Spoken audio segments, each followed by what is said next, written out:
Good morning, folks. My name is Curtis Chandler, and I am president here at PFL. We hope that everyone had a fantastic weekend. Now that we have a few short weeks behind us celebrating Christmas and New Year's, it is game on, and PFL is in full travel mode, starting with Chicago tomorrow. David Cohen, Brian Baker, and myself will be attending Mars. Please drop by our table or call us at 239-390-2885 for a meeting. The Dow closed higher on Friday of last week, but lower 223.43 points a week over week. The S&P 500 closed higher on Friday of last week, but lower 72.59 points week over week. The Nasdaq closed higher on Friday of last week, but was lower 487.28 points a week over week.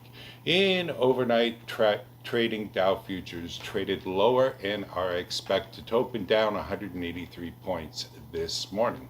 Oil prices settled higher on Friday of last week and higher week over week.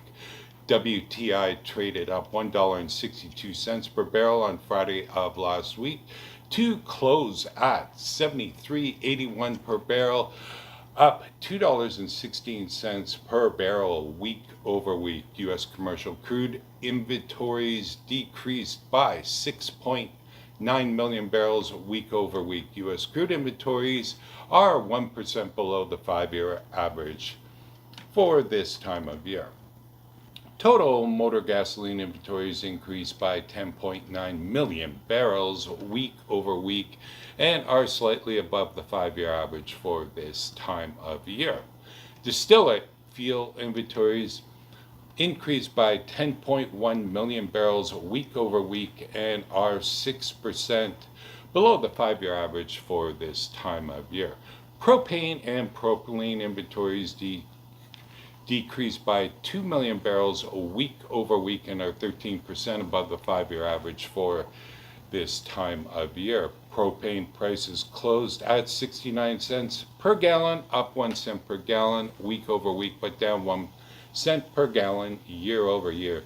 WTI is poised to open down $1.97 per barrel from Friday's close.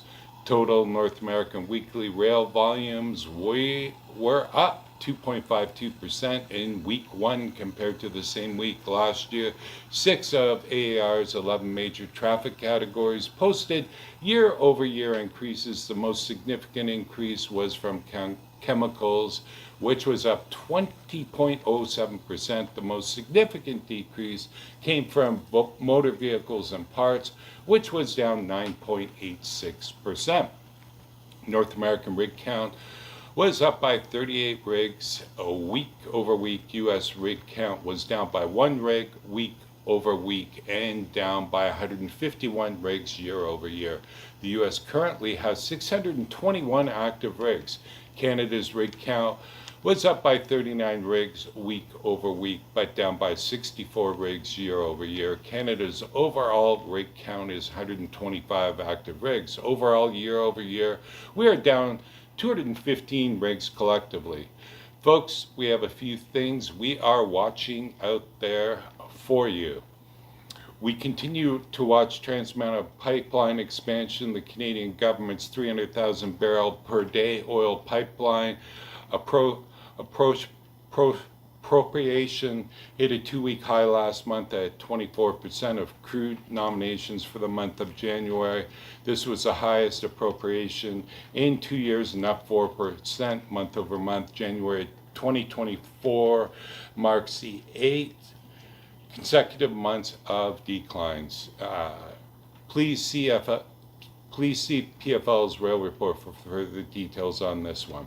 We are watching ethane and petrochemical production. Ethane supply is expected to rise as recovery of the commodity from natural gas processing plants and reduced demand from petrochemical demand continues to be weaker than expected. Please see PFL's rail report for further details on this one. We are watching renewables, including ethanol, LCFS credits, and RINs. Read all about it in today's rail report.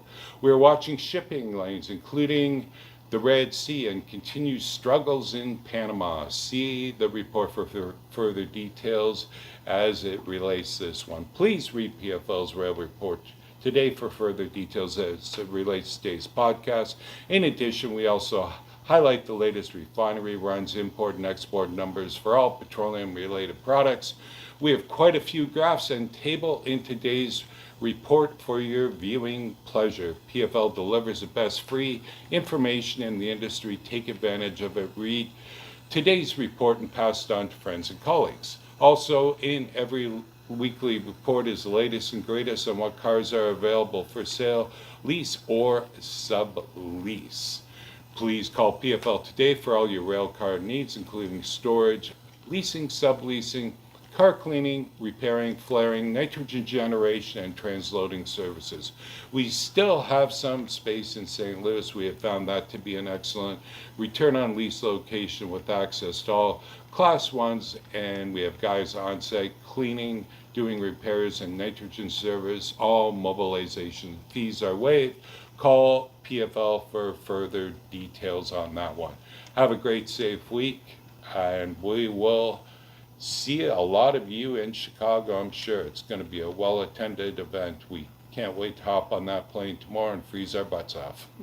Just kidding. Thanks, folks.